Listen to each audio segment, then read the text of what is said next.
کیا آپ جاننا چاہیں گے کہ ایسا پھل بھی ہے دنیا میں کہ اگر اس پھل کو کھانے والا روزانہ کھاتا رہے اس کو زندگی میں کبھی ہارٹ اٹیک نہیں ہوگا، کبھی دل کی بیماری نہیں ہوگی، اس کا معدہ ہمیشہ درست رہے گا۔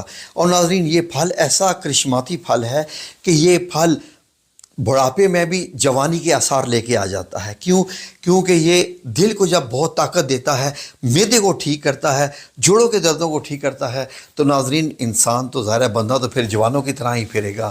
یہ پھل بڑا ہی کرشماتی ہے۔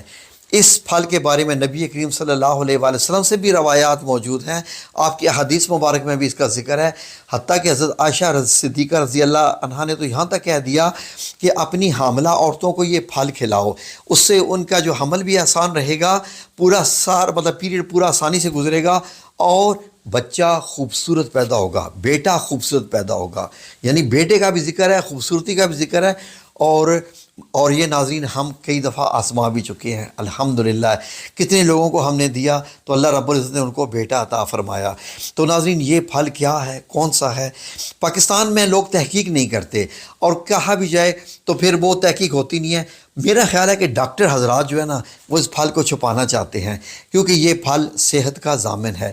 جو بندہ اس پھل کو کھاتا ہے اس کو ناظرین کچھ ضرورت نہیں پڑتی ہے کہ وہ ڈاکٹروں کے پاس بھی جائے، کیونکہ یہ پھل ہی کافی ہے۔ پاکستان میں بھی یہ پھل اگتا ہے، لیکن بہت کم۔ ظاہر ہے کہ یہ باہر زیادہ میں نے ترکی میں دیکھا، جدہ میں تو یہ عام مارکیٹ میں آپ کو، میں سعودی عربیہ میں لیتا تھا، UK USA میں بھی یہ عام مارکیٹس میں ملتا ہے۔ یہ سیب کی شکل کا ہوتا ہے، لیکن بڑا بھاری ہوتا ہے۔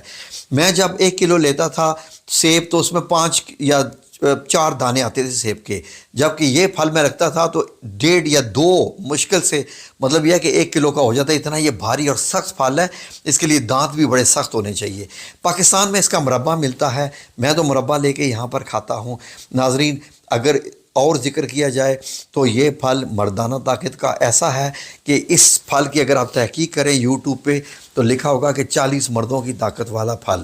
ایک تو بیٹا پیدا ہوتا ہے، پھر اس کے بعد یہ مطلب ہر لحاظ سے طاقت ایسا کہ ایک بوڑھے انسان میں بھی اتنی طاقت لے آئے کہ وہ جوانوں کی طرح کام کرنے لگ پڑے اور ڈاکٹروں کے پاس جانے کی ضرورت ہی نہ پڑے۔ ناظرین پاکستان میں یہ پھل اس طریقے سے جو ہے وہ ڈبوں میں ملتا ہے۔ میں یہ ذرا صاف ستھرے ڈبے ہوتے ہیں تو میں لے کے آتا ہوں، اور میں افطاری میں بھی یہ پھل استعمال کرتا ہوں۔ اور دن میں اب تو رمضان ہے، ورنہ میں دن میں اس کو کئی بار کھاتا تھا۔ اب یہ ناظرین آپ کے سامنے میں اس کو کھانے لگا ہوں۔ یہ دیکھیے سلائسز میں مربع کی صورت میں یہ دستیاب ہے۔ اس کو کہتے ہیں سفر جل یا انگلش میں اس کو کوئنس کہتے ہیں۔ تو ناظرین اگر کسی کو شوگر ہے اور وہ یہ کھانا چاہتا ہے تو اس کو دھو کے کھا لے، تاکہ مربع والا جو بات ہے اس میں نکل جائے۔ ناظرین جو اس کو کھا لے گا وہ ڈاکٹروں سے دور ہو جائے گا۔ اور ذہن میں رکھ لیجئے، یہ میں آپ کو بڑی خاص بات بتا رہا ہوں، بے شک جا کے سرچ کر لیجئے گوگل پہ، آپ تو بڑے ماہر ہیں نا گوگل کے، سرچ کیجئے اور دیکھیے کہ سفر جل، بہی یا کوئنس، اس کے بہی اردو میں کہتے ہیں، بہی کا مربع بھی آپ کہہ سکتے ہیں۔ تو جائیے پنساریوں سے جا کے لے آئیں اور